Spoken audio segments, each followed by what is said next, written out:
ya por su iglesia viene esta vez, purificada en su grande amor del mundo por la redondez, o que si fuera hoy. Vamos a cantar las dos primeras estrofas. Viene otra vez nuestro Salvador, oh que si fuera hoy, para reinar con poder y amor, oh que si fuera hoy. Ya por su iglesia viene esta vez, purificada en su grande amor, del mundo por la redondez, oh que si fuera hoy. Gloria, gloria, gozo sin fin traerá. Gloria, gloria, al coronarle Rey. Gloria, gloria, la senda preparar. Gloria, gloria, Cristo viene otra vez. Terminará el poder de Satán, ojalá fuera hoy. No más tristeza aquí verán, ojalá fuera hoy. Todos los muertos en Cristo irán, arrebatados por su Señor, cuando estas glorias aquí vendrán. Ojalá fuera hoy. Gloria, gloria, gozo sin fin traerá. Gloria, gloria, al coronarle Rey. Gloria, gloria, la senda preparar. Gloria, gloria, Cristo viene otra vez. Vamos a orar. Señor, te damos gracias por tu ayuda en esta mañana, por la celebración de la Cena del Señor como Él mandó, como Él instituyó, por el recuerdo que hemos hecho de su persona, su obra y su resurrección. Gracias por tenernos en esta mañana aquí en este lugar. Bendícenos en la exposición de tu palabra, danos la guía de tu Espíritu Santo, danos tu ayuda en todo, Señor. Bendícenos, prepara nuestros corazones para recibir la enseñanza. Danos la guía, por favor, del Espíritu Santo para poder exponer y entender bien tu palabra. Te lo rogamos en el nombre del Señor Jesucristo. Amén. Vamos a volver sobre el tema que toqué la vez pasada, no tomé parte. Estuvimos hablando acerca de la venida del Señor en gloria. Y he estado notando que este himno menciona elementos tanto del arrebatamiento de la iglesia, del traslado de la iglesia, como de la venida del Señor en gloria. Por ejemplo, el himno dice que terminará el poder de Satán. El poder de Satán no va a terminar todavía con el arrebatamiento de la iglesia. Estamos estudiando el libro de Apocalipsis y podemos ver todas las manifestaciones satánicas que habrán durante esos 7 años de la 70ª semana de Daniel, etc. Pero también el himno habla de los muertos que serán arrebatados con su Señor. Eso corresponde al arrebatamiento, al traslado de la iglesia. De modo que Hay que entender el himno en esa forma. Vamos, la vez pasada estuvimos hablando acerca de los acontecimientos mundiales en nuestros días. Mencionamos el hervidero que hay por allá por el Medio Oriente, por el Oriente cercano, creo que es que se dice. Y hablamos acerca de que el Señor Jesucristo viene en gloria. Y mencionamos algunas cosas a ese respecto. Y vamos a tratar de mencionar algunas otras en esta mañana. Habíamos mencionado finalmente que en el libro de Ezequiel nosotros vemos cómo la gloria del Señor, después de haber permanecido en el templo de Salomón, se fue retirando progresivamente en la paciencia de Dios, debido al apartamiento que el pueblo de Israel había mostrado hacia su persona. Básicamente el reino del sur, el reino de Judá, que fue el que permaneció fiel a la dinastía davídica, por la vía de Salomón, Roboán, etcétera, etcétera. Porque el reino se dividió cuando Roboán le tocaba tomar el mismo reino. Y finalmente el Señor se apartó de su pueblo y los entregó a la cautividad. Y antes de que eso ocurriese, el profeta Ezequiel estuvo mirando en visiones cómo la gloria de Jehová, que había estado desde la erección del tabernáculo, allá en el desierto, había estado en el templo de Salomón, en el lugar santísimo, se fue retirando progresivamente. Y lo último que vemos en Ezequiel capítulo 11, 23, es que la gloria de Jehová se posa sobre el monte al oriente de la ciudad, sobre el monte de los olivos, sobre el monte de los olivos. Pero a partir de allí nosotros entonces tenemos las profecías que nos hablan sobre el regreso glorioso del Señor Jesucristo. Y si nosotros leemos en Zacarías capítulo 14 y versículo 3, vamos a comenzar con esa escritura. Zacarías 14 y versículo 3. Nosotros leemos allí que Jehová saldrá y combatirá contra aquellas naciones como cuando combate en el día de la batalla. Aquel día sus pies se posarán sobre el monte de los olivos que está frente a Jerusalén. Jehová. Nosotros sabemos que el Señor Jesucristo, el Cristo del Nuevo Testamento, es el mismo Dios del Antiguo Testamento manifestado en carne a este mundo para hacer la obra de la redención, participando de carne y sangre como nosotros. De modo que cuando el profeta dice, Jehová saldrá y combatirá contra aquellas naciones que han venido a pelear contra Jerusalén, dice la Escritura en el versículo 2, todas las naciones. Nosotros mencionamos la vez pasada también acerca del antisemitismo progresivo que nosotros observamos en el mundo. Todas las naciones reunidas para combatir contra Jerusalén. Pero dice que ese día Jehová saldrá y combatirá contra aquellas naciones como cuando combate en el día de la batalla, y aquel día sus pies se posarán sobre el monte de los olivos. De manera, hermanos, y con el Señor Jesucristo regresa la gloria de Jehová en forma visible a esta tierra.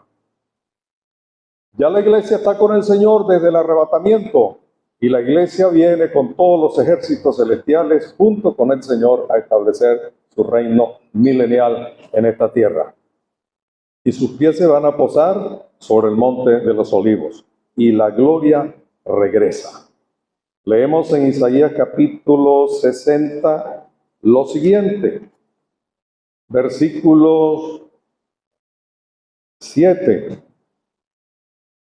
Dice, serán reunidos para ti todos los rebaños de Cedar. Eso es para Sión, para Jerusalén. Los carneros de Nebaiot estarán a tu servicio, serán ofrenda agradable sobre mi altar y glorificaré la casa de mi majestad. El versículo 9 dice, ciertamente en mí esperarán las costas. Las naves de Tarsis vendrán a la cabeza trayendo tus hijos de lejos y con ellos su plata y su oro a causa del nombre de Jehová tu Dios, del Santo de Israel que te ha glorificado.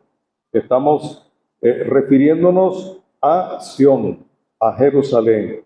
Y el versículo 13 dice: vendrá a ti el orgullo del Líbano, con el ciprés, el abeto y el vino, para hermosear el lugar de mi santuario. Yo haré glorioso el estrado de mis pies. El Señor Jesucristo presente allí en Jerusalén, en su templo, como Rey. Y esto es, hermano, el reino que habrá de durar 1000 años, como dice el libro de Apocalipsis. Sión será considerada, Jerusalén, como cabeza de los montes, será considerada y llamada ciudad de verdad, Zacarías 8:3, monte de santidad, también en Zacarías, ciudad de Jehová y Sión del Santo de Israel. Todos esos nombres se aplicarán a Jerusalén en aquel tiempo cuando el Señor estará allí. Y es un reinado que se caracteriza por toda una serie de virtudes y de características gloriosas. Y no es para menos. Imaginemos cómo será este mundo, cómo será un reino donde el Señor Jesucristo es quien reina mundialmente. No habrá rincón ninguno que no esté bajo el sometimiento del Señor Jesucristo como Rey glorioso universal. Dice Isaías capítulo 11, versículos 3 y 4, habla acerca de la forma como este rey habrá de jugar. Isaías capítulo 11 dice que él se deleitará en el temor de Jehová. Está hablando de una vara del tronco de Isaí y un vástago que retoñará de sus raíces, en el versículo 1. Se deleitará en el temor de Jehová, no jugará según la vista de sus ojos, ni arbitrará por lo que oigan sus oídos. Los jueces humanos en este mundo juzgan según lo que ven, según lo que oyen. Los testigos se presentan y dan sus declaraciones. Creo que es el fiscal a quien le toca leer el expediente y acusar, etcétera, etcétera. Y en base a eso el juez está mirando y está escuchando. Y en base a eso él va a emitir su juicio. Pero el Señor Jesucristo no. No arbitrará por lo que oigan sus oídos, ni según la vista de sus ojos, sino que jugará con justicia a los pobres y arbitrará con equidad por los mansos de la tierra. Herirá al opresor con la vara de su boca y con el espíritu de sus labios matará al impío. Juicio inexorable, toda maldad juzgada con toda justicia, con toda verdad, con toda perfección. Allí no habrá impunidad. Allí no habrá manipulación de las leyes. Allí habrá un juicio verdadero y justo que vendrá de aquel que es omnisciente y que está sentado como Rey absoluto sobre el trono. Otra de las cosas que podemos ver para ese reino es el conocimiento universal de Jehová. Miqueas capítulo 4 y versículo 2. Vamos a ver si lo conseguimos rápido. Miqueas capítulo 4, versículo 2, nos dice: muchas naciones irán allí y dirán: venid, subamos al monte de Jehová, a la casa del Dios de Jacob. Él nos enseñará sus caminos y nosotros andaremos en sus sendas, porque de Sión saldrá la ley y de Jerusalén la palabra de Jehová. Hay una religión que anualmente sus súbditos hacen peregrinaciones a un lugar y se congregan por miles, quizás millones, no sé, en esa peregrinación. Cuando el Señor esté en Jerusalén reinando en el milenio, de todas las naciones habrá el interés y la práctica de ir a Jerusalén. Dice la Escritura: Él nos enseñará sus caminos, el Dios de Jacob. De Sión saldrá la ley y de Jerusalén la palabra de Jehová. Ese es el centro. Ese va a ser el centro de la palabra del Señor. De allá saldrá la ley y las gentes querrán ir allá. No olvidemos, hermanos, que en un principio los que entran al milenio son todos convertidos, son todos salvados. Lo que pasa es que durante esos 1000 años habrá la reproducción. Y esos niños que van naciendo, esos bebés, tendrán que tomar una decisión al tener uso de razón: sujetarse al Rey de Reyes, al Señor Jesucristo, recibirlo como su Señor, o simplemente rechazarlo. Satanás encerrado No hay la influencia del diablo, pero el corazón del hombre es malo desde el nacimiento. En maldad he sido formado y en pecado me concibió mi madre, de modo que durante el milenio se estará gestando la maldad en el corazón de muchos. Pero el Señor está allí conociendo cada corazón y juzgando con justicia. Dice la Escritura que el mal no va a ser tolerado. Isaías capítulo 11 y versículo 4. Isaías capítulo 11 y versículo 4 dice: juzgará con justicia a los pobres, ya lo habíamos leído, arbitrará con equidad por los mansos de la tierra, herirá al opresor con la vara de su boca y con el espíritu de sus labios matará al impío. ¡Qué terrible! ¡Qué terrible! La santidad tiene que prevalecer. Zacarías nos habla de que las tazas serán consagradas a Dios y que las campanillas, creo que dice, de los caballos tendrán escrito por allí, dice, las campanillas de los caballos llevarán grabado: santidad a Jehová. Santidad a Jehová. Ese es el lema y el Señor está juzgando. Y dice la Escritura que habrá longevidad. Isaías 65, 20. Largura de días. Isaías 65, 20. Yo comprendo que ustedes no pueden seguir la lectura porque tenemos que ir rápido. No habrá más allí niños malogrados, ni anciano que no cumpla sus días, sino que el niño morirá de 100 años y el que no los alcance se tendrá por maldito. La expectativa de vida, según el Salmo 90, y la ciencia lo corrobora hoy día, es de 70 años. Y en los más robustos, 80. Pero con mucha molestia, con mucha debilidad, etcétera, etcétera. Pero, según esta escritura, yo entiendo que el promedio de vida durante el milenio será de 100 años. 100 años. El niño morirá de 100 años, dice la Escritura, y el que no los alcance se tendrá por maldito, porque el pecado indudablemente puede conducir a una muerte prematura. Y habrá corazones malos durante el milenio allí gestando la maldad, pero en general habrá longevidad. Dice la Escritura en otro pasaje que por Jerusalén habrán ancianos, cada uno con su bastón, caminando por allá por la largura de días y el buen estado de salud, pero restauración a la unidad. Esto es hermoso. Ezequías y Josías fueron los reyes que trataron de unificar al reino de Israel, representado por Efraín, y al reino de Judá. Cuando ellos organizaron la celebración de la Pascua, Ezequías y Josías enviaron mensajeros por todas las tribus, donde quiera que estuvieran, para invitarlos a venir a celebrar la Pascua de Jehová. Y dice que algunos aceptaron. Josías hizo lo mismo, porque estaban enemistados, estaban separados, el reino de Samaria y el reino de Judá. Pero algunos aceptaron la invitación y vinieron, pero en general, la generalidad no vino. Y esa división se mantuvo y se mantiene hasta el día de hoy. Pero hermanos, en el milenio dice la Escritura que va a haber una restauración a la unidad. Lo podemos ver en el capítulo 11 de Isaías, versículos 6 al 9, dice 11 a 16.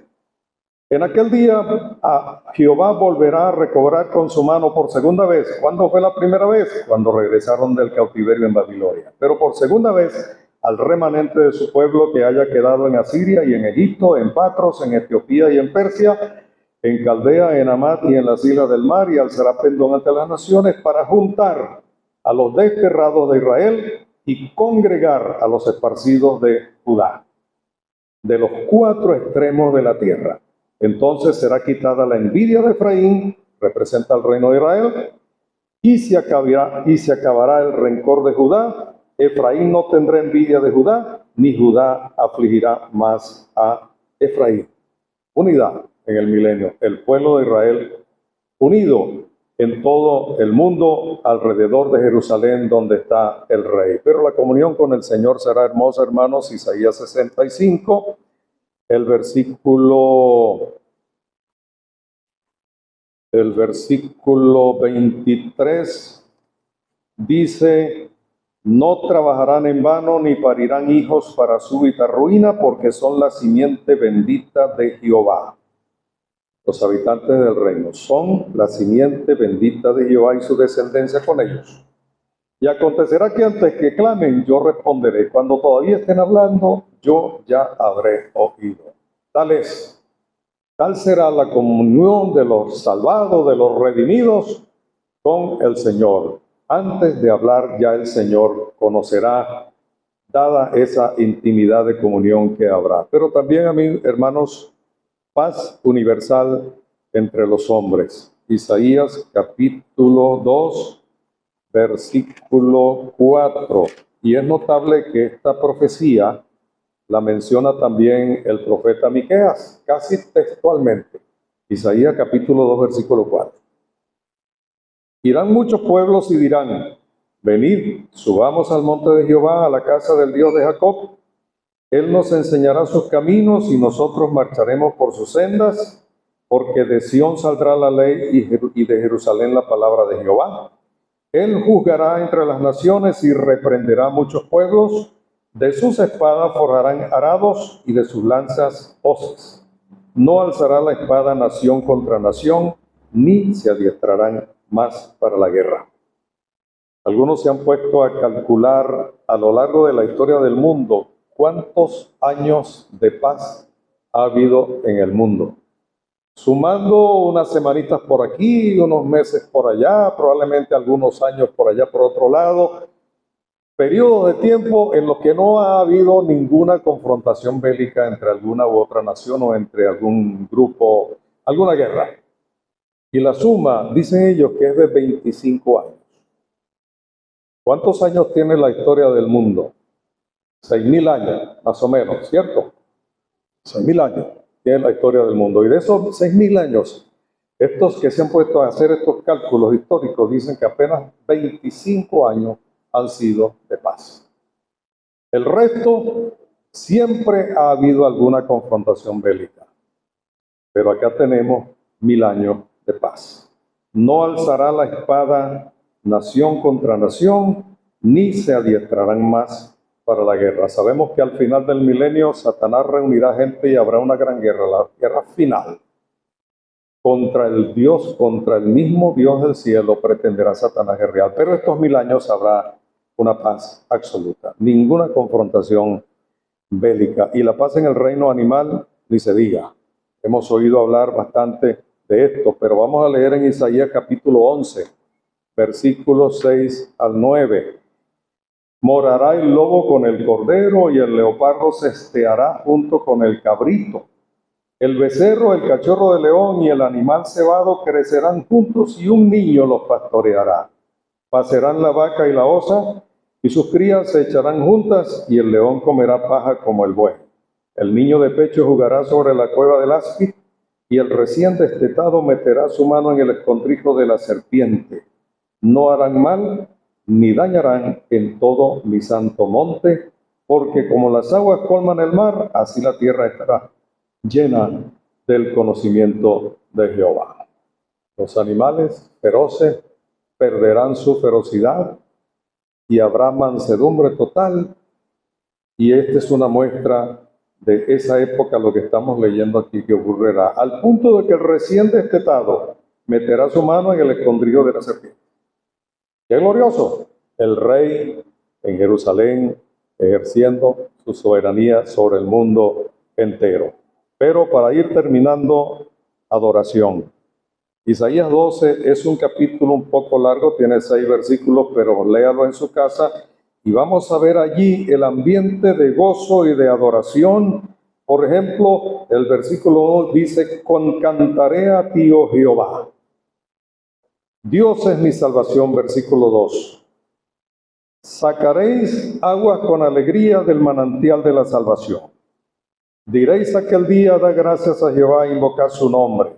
Regocíjate y canta, oh habitante de Sión, porque el Santo de Israel se ha engrandecido en medio de ti. Vale la pena leer el capítulo completo y meditarlo, pero habla del ambiente de adoración que habrá entre los súbditos que se han sometido al Rey, al Señor Jesucristo, aquellos que han entrado al milenio todos salvados. Alegría y gozo también habla el capítulo 35 de Isaías. Bendición del reino también es un capítulo de 10 versículos que podemos leer en la casa, pero nos muestra cómo el ambiente será de alegría y gozo. Todavía queda algo que mencionar acerca de cuando el milenio termine, pero ya habrá otra oportunidad, el tiempo no alcanza. Pero hermanos, estas escrituras es bueno que las conozcamos, las repasemos, las leamos para que veamos todo lo que viene por delante. El Señor vendrá en cualquier momento a trasladar a su iglesia, a sacar a su iglesia del mundo. Y este mundo entrará en esa etapa terrible, horrorosa de la gran tribulación. De la tribulación, primera mitad, y de la gran tribulación, segunda mitad. Pero, finalmente, Cristo hará su aparición gloriosa en esta tierra. Todo ojo le verá, los que lo traspasaron. Israel recibirá el derramamiento de un espíritu de adoración, los que Dios disponga que así ocurra como su remanente. Y dice la Escritura que todo Israel será salvo. Comenzará el milenio. Gentiles y judíos, pero salvados. Todos entrarán al milenio a rendir adoración, alabanza y a vivir bajo el reinado del Rey perfecto. De modo que las circunstancias del mundo no nos deben amilanar, no nos deben deprimir. Nosotros debemos tener la mirada puesta en lo que la palabra del Señor nos revela, meditar en eso y seguir echando adelante. Que el Señor bendiga su palabra.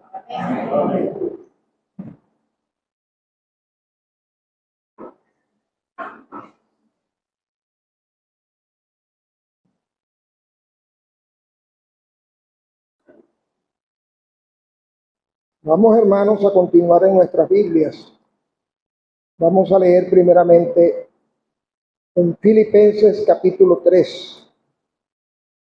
Filipenses capítulo 3. Y vamos a tomar la lectura en el versículo 20.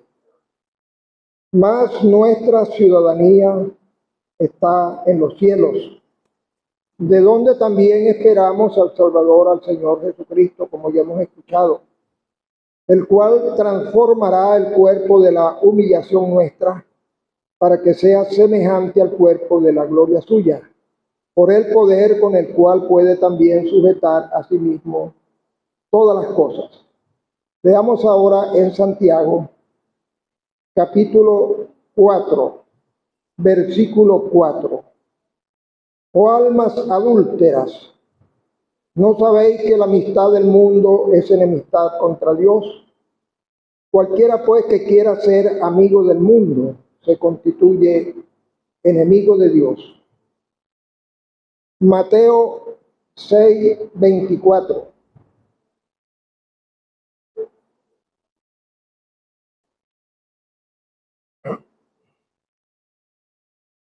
Ninguno puede servir a dos señores, porque o aborrecerá al uno y amará al otro, o estimará al uno y menospreciará al otro. No podéis servir a Dios y a las riquezas. Un nuevo versículo, ahora en el Evangelio según Juan, capítulo 13, y el versículo es el 34. Vamos a leer 34 y 35. Dice: un mandamiento nuevo os doy, que os améis unos a otros como yo os he amado, que también os améis unos a otros. En esto conocerán todos que sois mis discípulos, si tuviereis amor los unos con los otros. Debo confesar, hermanos, que este último versículo ha llamado siempre mi atención. El Señor enseñó en muchas oportunidades acerca del amor.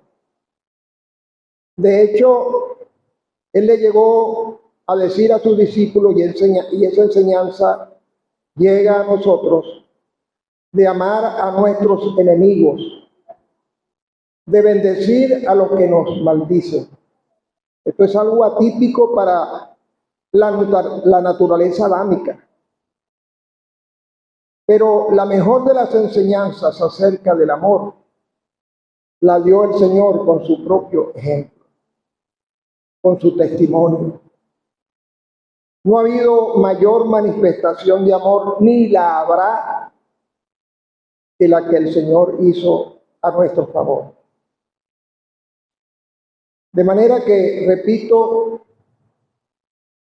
siempre me llamó la atención por qué el Señor, poco tiempo antes de ir a la cruz, insistió en el tema y dejó como un mandamiento, no una simple enseñanza, un mandamiento. Y él dijo, un mandamiento nuevo os doy: que os améis los unos a los otros, y puso la medida, como yo os he amado. Meditando en esto, llego a la conclusión de que el Señor en su presencia conocía los tiempos que íbamos a vivir. El mundo está en crisis, está en caos. Hemos oído hablar de las guerras, de los conflictos. Venezuela, por supuesto, no escapa a ello. Está en crisis, en un caos. Y es que el mundo se prepara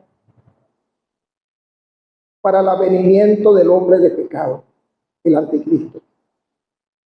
Y él va a navegar en ese caos.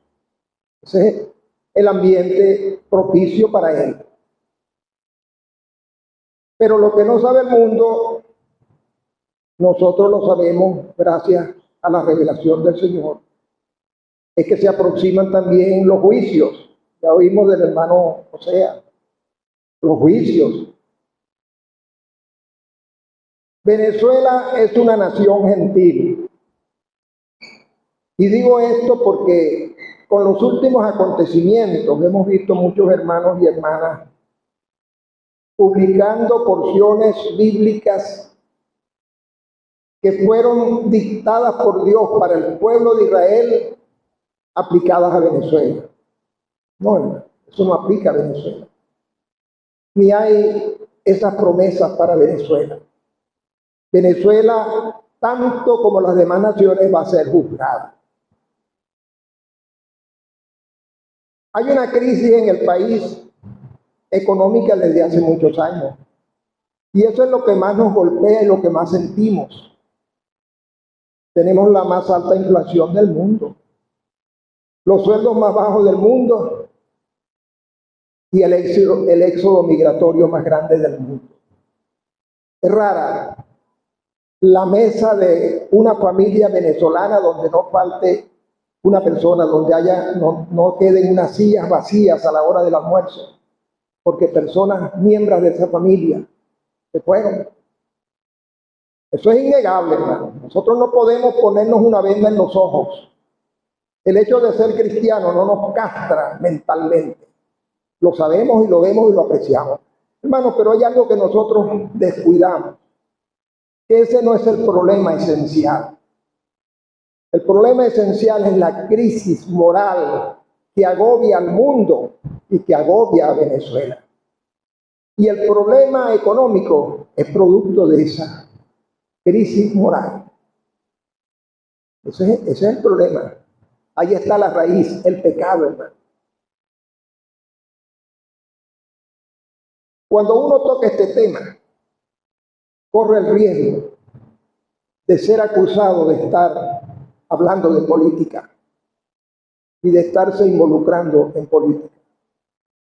El término política es un término griego que lo manejaban los filósofos antiguos para significar algo así como trabajar por el bien de la comunidad. Visto de esa manera, todos somos políticos, porque todos de una u otra manera trabajamos por el bien de la comunidad. ¿Qué pasó? Que al correr de los años surgieron las grandes corrientes de pensamiento, la fracturación del mundo en un bando y en otro, y entonces surgió lo que podemos llamar la política partidista. Un concepto diferente. No es ya el trabajar por la comunidad, sino la utilización de una gran comunidad de ingenuos en función de una camarilla, que es la que dicta las directrices. ¿Buscando qué? El poder. ¿Y por qué el poder? Por todo lo que viene detrás del poder, todas las prebendas que vienen detrás. El que les habla conoció el monstruo desde la cueva, porque milité muchos años en la política partidista. Tal vez los mejores años de mi vida los perdí allí. Ingenuo, bien intencionado, yo creía que yo podía ayudar a componer el mundo, porque les hablan bonito a uno y lo invitan a arreglar el mundo, pero sabemos que eso es falso. Allí comprendí y conocí que hay dos grandes principios que se utilizan en la política. Uno, un principio de Maquiavelo, que dice: divide y reinarás. Divide y reinarás. Y esto se aplica hacia afuera, a dividir a la sociedad, porque es mucho más fácil medrar en una sociedad dividida que en una sociedad unida. Pero también se aplica hacia adentro. Divide internamente y tú serás parte de esa camarilla. O tal vez seas la cabeza de esa camarilla. De manera que allí las solidaridades no existen. Allí existen abrazos y besos mientras se está metiendo la daga por la espalda. Algo así como lo que hizo Joab con Amasa. Un abrazo, el apretón en la barba y la daga que mata. Esto es la política partidista. ¿Por qué toco este tema?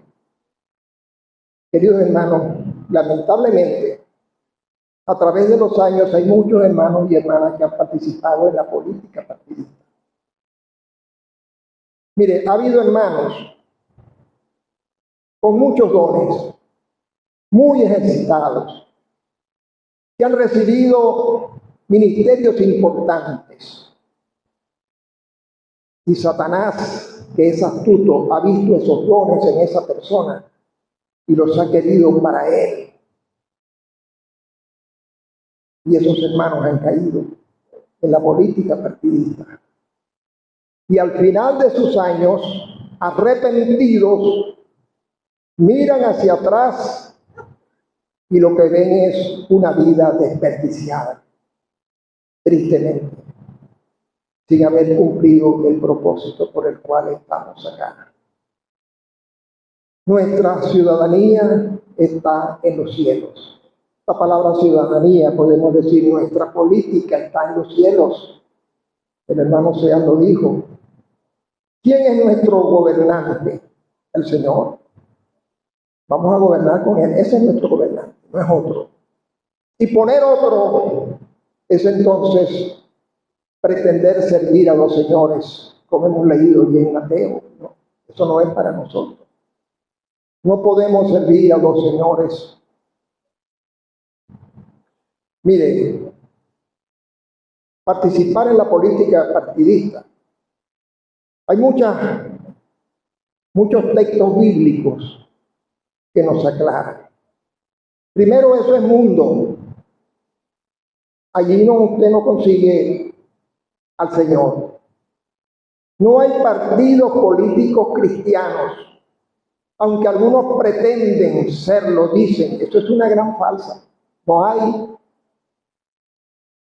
No existe, es antiescritural, no pueden existir. Ya lo dije, por los principios que se rigen. Son contrarios totalmente a la voluntad de Dios. De manera que aquel que participa en política partidista está participando en el mundo, y la amistad con el mundo es enemistad contra Dios. Esto es solemne. Esto es solemne, hermano. Esto no es para tomarlo a la ligera. Es yugo desigual con los incrédulos.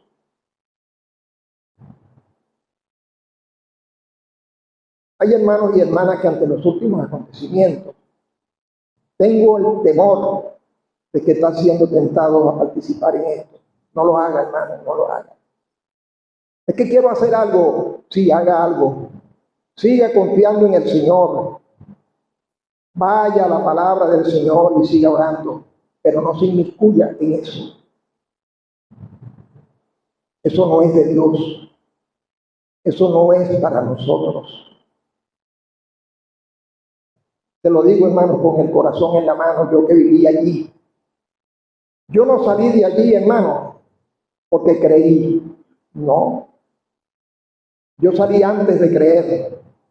¿Sabe por qué? Porque, repito, yo creí que yo podía ayudar a arreglar las cosas. Y había tantas irregularidades e injusticias, tanta corrupción, que yo quise entrar allí para ayudar a resolver. Y me uní a un grupo que proclamaba eso, sanear las cosas. Pero cuando estuve allí, al poco tiempo descubrí que posiblemente donde yo estaba era más de lo mismo o peor de lo mismo. Y salí asqueado de ese lugar. Asqueado. Una noche dije, no vuelvo más. No vuelvo más. Pretendían que yo falsificara unas firmas. Yo dije, jamás lo he hecho ni lo haré. Y si me entero de que ustedes me falsificaron la firma, voy a utilizar todos los medios de comunicación para descubrir lo que ustedes son. Yo no sé si eso me hubiera dado resultado, tal vez no.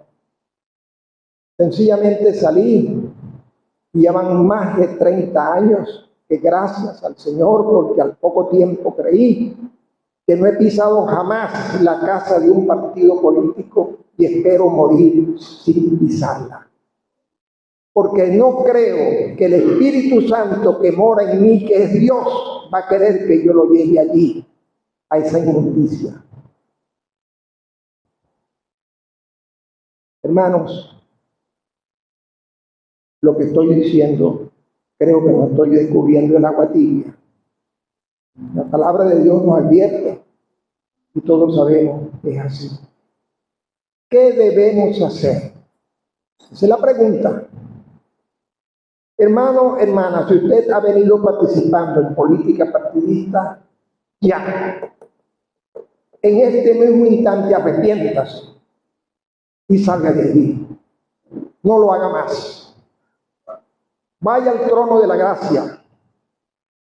Hay pasiones, yo sé que esta gente maneja y se introduce en la mente y en el corazón de las personas y le crean pasiones que son difíciles de erradicar, pero erradíquelas. El Señor es más poderoso. Vaya allí al Señor. Busque su ayuda y salga de allí. Y una vez que salga de allí, si usted considera que su actitud ha afectado a algún o alguna hermana, búsquela y resuelva la situación. Porque hemos sido llamados a amarnos como el Señor nos amó. Y usted, hermano y hermana, que está siendo tentada, pero aún no lo ha hecho, no lo haga. No lo haga. Busque también la ayuda del Señor. Y espere en el Señor. El Señor no es indiferente. Él tiene su tiempo y tiene la manera como va a actuar. No estoy, hermanos, elevando el dedo para señalar a nadie. Dios me libre. Esa sería una actitud farisaica. y sabemos que esa no es sana. El que espera estar firme, mire que no caiga. Yo no soy mejor que usted, ni debo tener más alto concepto de mí mismo que el que deba tener, dice la Escritura. Sencillamente estoy planteando una situación que muchas veces eludimos por temor, pero eludirla la agrava más. En el pueblo del Señor, acá y en otros lugares, se está presentando problemas, familias divididas por causa de un tema que nunca debió haber llegado a la vida de un creyente. Y hay hermanos y hermanas afrentadas por esto. Eso no debe ser, hermano. Eso no debe ser. Nosotros somos llamados a testificar del Señor Jesús. Esa es nuestra vocación. Ese es el objetivo por el cual todavía estamos aquí. Testificar del Señor Jesucristo. No es tratar de resolver aquí o de resolver allá. No. No es tratar de seguir directrices, porque uno de los problemas fundamentales en los partidos políticos es que hay lo que se llama la línea partidista de obligatorio cumplimiento. Y si esa línea da náuseas, usted tiene que taparse la nariz, pero tiene que cumplirla. Eso es para usted, hermano. Eso es para usted, hermano. Eso es para mí. Eso no es para ninguno de nosotros. Ellos dicen, el fin justifica los medios. Ese es otro principio. Si para lograr el fin que persigo tengo que mentir, miento. Si para lograr el fin que persigo tengo que engañar, engaño. Si tengo que robar, robo. Y si tengo que matar, mato. Porque mi fin está por encima de los medios que yo aplique. Y tristemente, el gran grueso de personas que tal vez no estén de acuerdo, que tal vez no ordenan, pero que están allí cumpliendo líneas partidistas, son copartícipes de estas atrocidades que se cometen en esas organizaciones. Y no estoy señalando una en particular, todas son de Satanás. Todas están conducidas por Satanás, que tristemente en este tiempo nos ha ganado en paz. Y ya basta, hermano. Detengamos el accionar de Satanás y tenemos recursos, tenemos el poderoso apoyo del Señor. Pero ¿sabe una cosa? Es difícil. Hay dos cosas difíciles para nosotros. Lamentablemente es así. Nuestra carne es mala y nuestro corazón es engañoso. La primera es reconocer que estamos equivocados. No, el equivocado es el otro. Y yo soy así, yo no voy a cambiar. Es difícil, hermano, reconocer, sí, verdaderamente estoy equivocado. Pero ese es un primer paso que hay que dar. Y el otro aspecto difícil es pedir perdón, pero hay que hacerlo. Tenemos que pedir perdón, hermano. Unos a los otros tenemos que pedirnos perdón. Cuando hemos hecho cosas que afrentan a los hermanos, tenemos que pedirle perdón. Tenemos que tener ese coraje y esa valentía de hacerlo. No podemos, hermanos, tener una conducta aquí en la asamblea y otra conducta allá afuera. Miremos estos jóvenes, estos muchachos. Nosotros tenemos una gran responsabilidad con ellos. Ellos nos observan. Y le voy a decir a ellos, no nos idolatricen, muchachos. Su líder es el Señor. Su ejemplo es el Señor, no nosotros. Pero ellos se fijan. Y qué decepcionados y qué frustración van a sentir ellos cuando nos vean actuar aquí de una manera y allá afuera de otra. Nosotros no somos bipolares, no estamos enfermos. Somos seres pensantes y conscientes. Y una cosa importante que a veces se nos pasa por alto. Cuando nosotros salimos de la puerta del local hacia afuera, nos encontramos con tantas personas. Los buhoneros que están en la esquina, el muchacho que pasa corriendo detrás de otro muchacho, tantas personas. Cada una de esas personas, hermanos y hermanas, es una cámara, es una grabadora en potencia, dispuesta a tomar la impresión de lo que hacemos y a difundirla rápidamente por las redes sociales, de manera que quedamos desnudos rápidamente. No podemos mentir. Debemos entonces, hermanos, ubicarnos. ¿Qué somos? ¿Dónde estamos? ¿Y para qué estamos? Corrijamos lo que no está bien. Todos somos imperfectos. Todos necesitamos restauración, correcto. Pero hagámoslo, hermano, y hagámoslo ya. Así como le decimos permanentemente al pecador desde la tribuna, es urgente, hágalo hoy. Bueno, hermanos, yo digo en esta mañana, para mí primero, es urgente, debemos hacerlo hoy. Que el Señor nos ayude, hermano. Nos dé la claridad y el valor y la gallardía necesaria para tomar las decisiones correctas que tengamos que tomar para la gloria y la honra de su bendito nombre. Padre, te damos las gracias por el Señor Jesucristo, por lo que nos dice tu palabra, la promesa de su venida.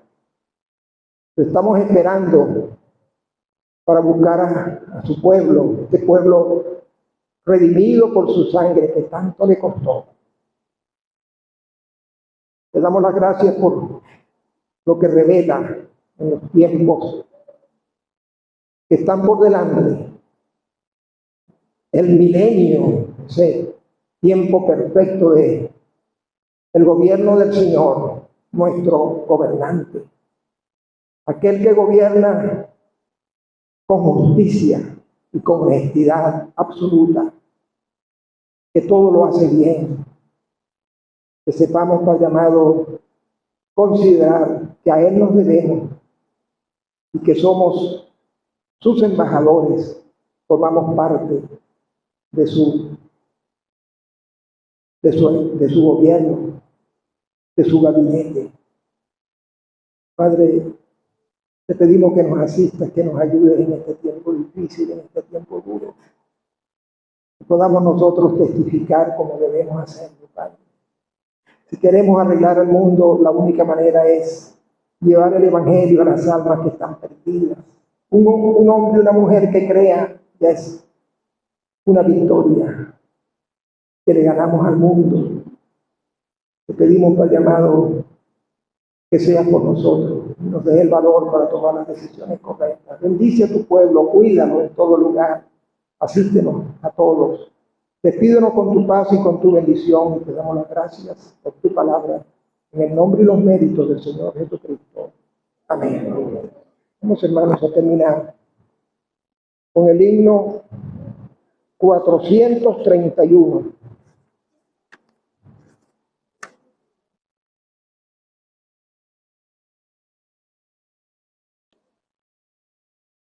Seguid al Maestro, no importa sufrir. Aunque haya enemigos y obstáculos mil, si estrechen la senda, no retroceder, siguiendo al Maestro, podremos vencer. 431. Seguid al Maestro, no importa sufrir. Aunque haya enemigos y obstáculos mil,